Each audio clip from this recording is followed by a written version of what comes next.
Balik sa GMA Regional TV Live, mga kapuso. Labi naning panahon sa pandemya, pangumustahon talabing importante, mga kapuso, ug daghan ang makarelate ini. Kumusta na ang supply nato sa atong pagkaon, labi na gyud sa bugas humay? Doon na pa bay igong supply o mga itagkatinawan, mga kapuso, ingon man sa presyo sab karon sa kamerkaduhan. Pakauban nato karong buntaga ang Information Officer sa National Food Authority 7, si Ma'am Olma Baino. Good morning, Ma'am Olma. Good morning, Sir Nico. Una sa tanan, Sir, no, dako among pasalamat kay murag dugay-dugay na gyud ta nga wa magkahinabi sa GMA. Daghan kayong salamat sa ma'am sa pagsanong sa among imbitasyon karong buntaga. Ma'am, kumusta na ang atong supply sa bugas humay? Labi na gyud ron panahon na padayon pa man gyud ta nini atong pandemya. So ang mandato sa NFA is buffer stocking na lang gyud, sir.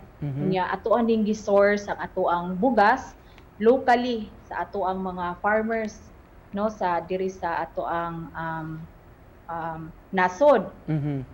Kita nagsalita diri sa ato ang inventaryo sa laing region, sir. Naata sa region, kuha ta sa region 4 o sa region 6 kay dili man sufficient gyud ang atong production dinhi sa region 7.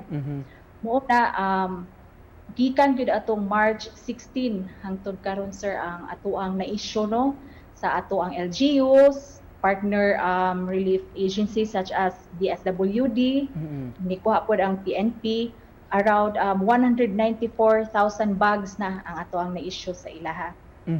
Mo yung na-issue, ma'am, of course, gi-purchase aning mga nahatag sa ila kaning mga agencies. Ug mausab ni ang ipod-apod sa mga sa katawhan, ma'am. Oo, nya mo na ilahang gigamit po sa ilahang relief operation, sir. During aning pandemic.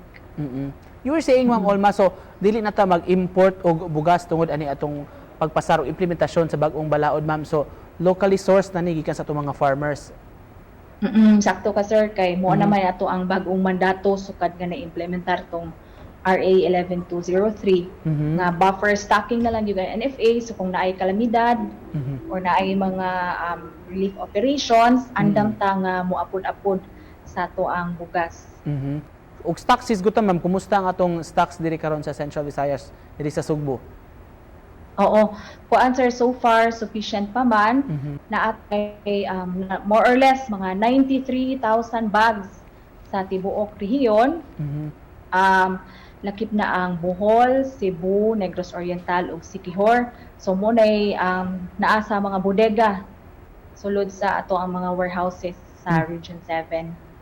Unsa pa maagi sa distribution ninyo ani, Ma'am Olma, sa mga LGUs o mga government agencies nga magkinahanglan? Depende sa request nila? Oo, depende sa ilahang rice requirements niya. So kadpod atong aning pandemic bitaw, sir, na we are closely coordinating man pod sa mga LGUs o sa mga DSWD sa ilahang rice requirements. Kay para pod amo pong ma-calibrate, sir. Kay syempre kinahanglan man jud nato nang maapod-apod po tanan, mo unang katong mga naay dagko nga ipang request amo po na siyang i-adjust. So buot pasabot tungod aning balaod, bag-ong balaod nga gi-implementar since last year, wala na sad tay makita nga mga baligya karon sa atong mga kamerkaduhan kining stocks sa NFA rice. Sakto, ma'am?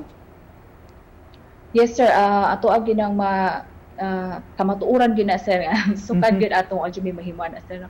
Sukad gyud atong na-implementar ning balaod. So ato ana jud nagiundang ang pag-apod-apod sa mga authorized retailers nato. Kumusta man ang presyo sa mga gibaligyang bugas sa kamerkaduhan ron, ma'am? Tungod kay wala na may NFA rice, pulos na lang ni commercial rice karon ang gipamaligya. So far, sir, stable man ang ato ang presyo sa kamerkaduhan unya. Atong makita nga kanang igo-igo ra gyud pod na atay diri sa Cebu, sir, no. Makita nato nga ang retail price na nagdagan sa kanang 38, na ay 42. Oo, unya wala gyud na siya for the past week, sir. Wala ra gyud na siya musaka. So steady ang iyang price. Steady ang prices.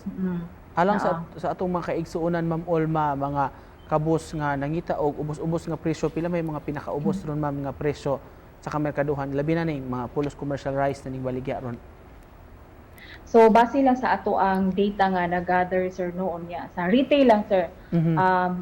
Ang ato ang RMR kaning regular milled rice murag naagi siya nagdagan sa 38. Pero ang kaning wholesale ani niya, sir, naa sa 34. Pero ang maayo lang ani mga balita lang nila nga ana ang government ana ang NFA nga willing mo palit sa ila unyang ma-harvest maabot. Yes sir, kay although kabauta nga dili production area ang Region 7, padayon magyapon ta sa pag-promote ani ato ang procurement program dinhi sa NFA nga willing jud kaayo mi mupalit sa abot sa mga farmers at 19 pesos per kilogram. Alright, to cap this off, Ma'am Olma, imong message gikan ninyo diha sa NFA 7 sa atong mga kapuso nga nagtan-aw karong buntaga. Andam ta nga mo responde anytime, 24 hours, abli ang atong bodega, abli ang atong opisina, kay naman tay OPSEN or Operation Center nga andam nga mutubag sa inyo ang mga pangutana o mga panginahanglan po. Daghan kayong salamat Sir Nico. Thank you so much sa pagpasalamat ni sa kagayunan nga gihatag nimo namo karong buntagang Information Officer sa NFA 7 si Ma'am Olma Marie Baino. Thank you, Ma'am Olma. Sir, thank you.